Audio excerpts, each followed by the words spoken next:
It all started on a Wednesday morning, the kind that felt like any other, except it would change everything for 14-year-old Maya Patel. Maya was the kind of student teachers admired and classmates respected.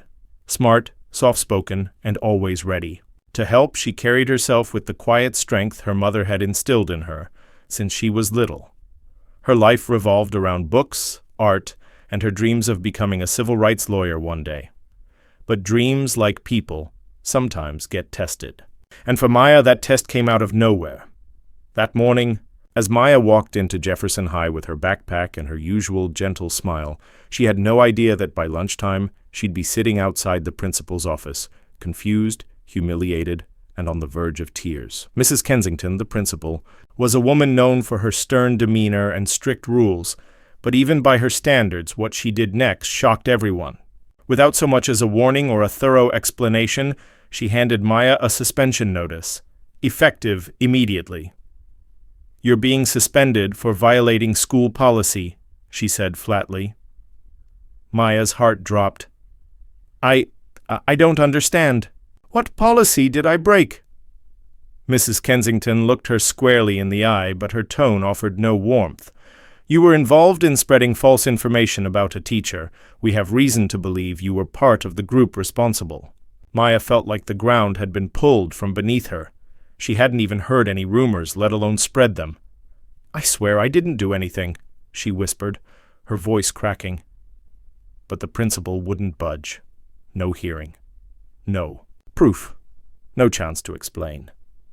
Word spread like wildfire. Her classmates whispered in the halls. Some avoided her, others looked at her with suspicion. Maya, once the quiet achiever, was now being labeled a troublemaker. She went home that afternoon with trembling hands and a wounded spirit. Her mother, Annika Patel, was waiting by the kitchen counter. As soon as Maya stepped through the door, the tears burst forth. Annika pulled her into a hug, listening silently as her daughter recounted every painful detail.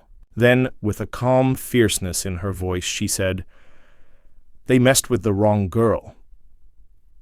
Annika wasn't a lawyer, but she was a woman who knew how to fight, for her family, her dignity, and for what was right. She had been a single mom since Maya was 3, working 2 jobs and studying part-time. She knew the world wasn't always fair, but she also knew you didn't have to stay silent when it was unjust. That night, Annika stayed up reading school policies, contacting local education advocates, and drafting a formal complaint. But she didn't stop there. She requested public records, spoke with other parents, and discovered something shocking. Maya wasn't the only student who had been punished without evidence by Mrs. Kensington. Several other quiet students, mostly from minority backgrounds, had faced unexplained disciplinary actions over the past year. Armed with the truth, Annika didn't just ask for a meeting, she got a lawyer. Within a week, Maya's case was taken to the district board. The school tried to delay, to excuse, to defend, but Annika came prepared. The lawyer presented all the evidence: the lack of investigation, the absence of due process, and the disturbing pattern in the principal's past decisions. Most damning of all, a classmate anonymously admitted that Maya had nothing to do with the rumor and had even tried to stop it. The board was silent for a long time after the presentation. Then the verdict came. Maya's suspension was officially revoked, her record cleared, and Mrs. Kensington was placed under investigation. Pending disciplinary action. When Maya returned to school, it wasn't easy. Some students still whispered, but many others, especially those who had once been silenced, now looked at her with admiration. Teachers greeted her warmly. Her best friend hugged her tight. One girl even slipped her a note that read, "Thank you for being brave. You made it easier for the rest of us to speak up." But the most powerful moment came at the school assembly a month later, when the district superintendent publicly acknowledged the error and introduced new transparency, measures to prevent future injustice. Maya sat in the front row, her mother by her side, as they announced that a new student advisory board would help hold the school accountable, and Maya had been invited to serve as the very first chairperson. That day, Maya stood up and spoke.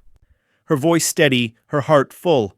"I was punished for something I didn't do, and for a while I felt powerless. But my mom reminded me that silence helps the injustice win. So we fought, not with anger, but with truth. And today, I'm here not just for myself, but for every student who's ever felt invisible or unheard. We matter, and we're not going to be quiet anymore. The auditorium erupted into applause. Maya's story is a reminder that courage isn't always loud. Sometimes it's a quiet mother digging through documents at midnight. Sometimes it's a teenage girl standing up after being knocked down. And sometimes it's the truth that walks into a school with a court order and walks out with justice. Because even in a world that tries to silence you, the truth, when spoken with love and courage, always finds a way to be heard.